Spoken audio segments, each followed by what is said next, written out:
Let's bring in Fred Fleitz, former National Security Council Chief of Staff and Vice Chair of the America First Policy Institute Center. Fred, it's great to see you. Just real quick here. So the Russians are kind of stalled up here. They're stalled coming into Kiev this way. They haven't been able to encircle it the way they wanted to. Kharkiv, they have it surrounded on two sides, but haven't yet been able to go this way. They tried to go into Izium. They got repelled back there.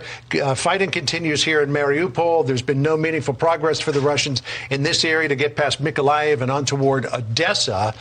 So when you take a look at that, and then if we go to the map close up here of the Kyiv area, because you can see a little bit more detail here, that they've gotten within the outskirts of the city on both sides. They haven't got much further than the Irpin over here. They've been trying to go down the south. So where are they now? They're digging into defensive positions. Ukrainian defense officials say that Russia's preparing for a long war here. What do you think?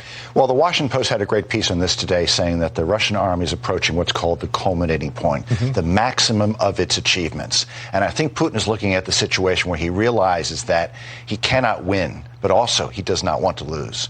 So he's escalating to inflict the maximum amount of devastation and death to try to force the Ukrainian government to capitulate. The problem is the more he hits the Ukrainian government, the less likely they are to negotiate. Yeah, and the people as well. You know, if you're trying to win hearts and minds, he's certainly going about it the wrong way. Let's go down to the south here to the area. This is Crimea here, where Putin claimed that this was going to be Russian territory. The forces moved out of there. Again, up here in Mykolaiv, they haven't managed to get across the Bu River here and head toward Odessa. They've tried moving forward, but they keep getting repelled. So what they've been focusing on here is Mariupol. They still do not have control of this city, but they are pounding it to dust. When you take a look at everything that's been attacked, and these are civilian structures. Here's an art school that was bombed.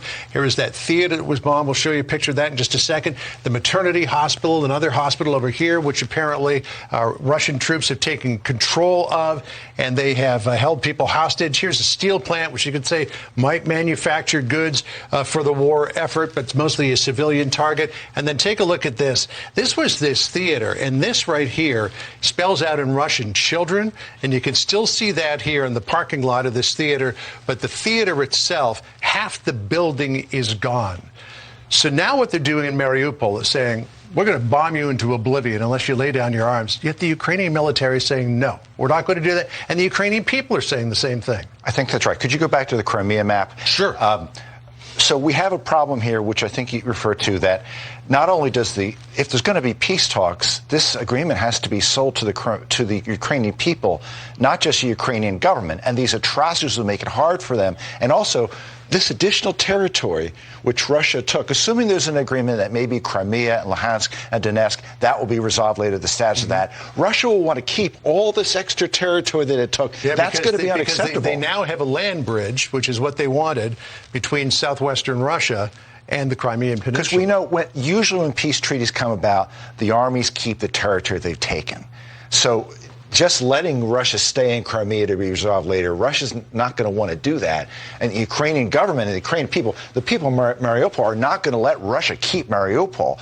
So there's some real obstacles here. I don't think they're anywhere near a settlement right now because of that. Yeah, I asked the question last week, is this the new border of Ukraine, and this now becomes Russian territory? Not if the people here in Mariupol have anything to say about it, not if the people in Kyiv have anything to say about it. Interesting to note, too, that one of the only countries that doesn't keep territory that the military has gained is the United States. That's exactly right. Fred, great to see you. Good to see you. Appreciate it. Sandra? Okay, John.